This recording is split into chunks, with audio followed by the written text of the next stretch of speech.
నిజంగా రాముడు అంత మంచివాడైతే సీతమ్మవారిని ఎందుకు పంపించాడు అడవులకి గర్భంతో ఉన్న రోజుల్లో అని చెప్పి చాలా మంది చాలా అడుగుతారు మంది అడుగుతూ ఉంటారు కదా.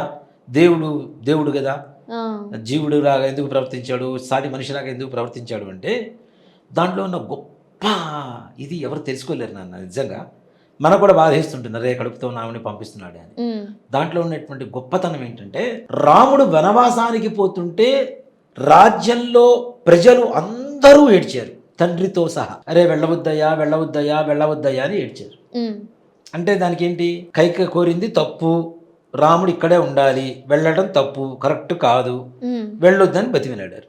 కానీ సీతాదేవిని అడవిలో దింపేటప్పుడు ఊళ్ళో ఒక్కళ్ళైనా అడ్డగించారా అంటే వీళ్ళందరూ ఒప్పుకున్నట్టేగా ఆవిడ తప్పు చేసిందని. ఉమ్, తప్పు చేసిందని ఒప్పుకున్నట్టే, వీళ్ళందరూ మౌనంగా ఉన్నారంటే ఒక్కళ్ళు అడగబెట్టి సమస్య బయటకు వచ్చింది. మరి మిగిలిన జనాలందరూ కూడా చెప్పాలిగా, వద్దు సీతాదేవి మంచిది, ఇక్కడే ఉంచుకో, వాడి మాటకి నీకేం వచ్చింది, ఉమ్, వాడు ఒకడు మాట్లాడినంత మాత్రం నిజం అవుతుందా, మేమందరం ఒప్పుకుంటున్నాం ఆవిడ చాలా మంచిదని చెప్పి ఒక్కళ్ళని అడ్డుపడ్డారా? లేదు.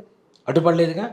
ఈ లెక్కన అడ్డుపడనప్పుడు కూడాను సీతాదేవిని దగ్గరే పెట్టుకుంటే రాముడే అడవికెళ్ళి వచ్చిన సీతాదేవిని పక్కన పెట్టుకున్నాడు, నేను ఇంకో దాంతో తిరిగితే ఏంటి అని చెప్పి రాజ్యంలో ప్రజలంతా పాడైపోతారా లేదా? అవునా?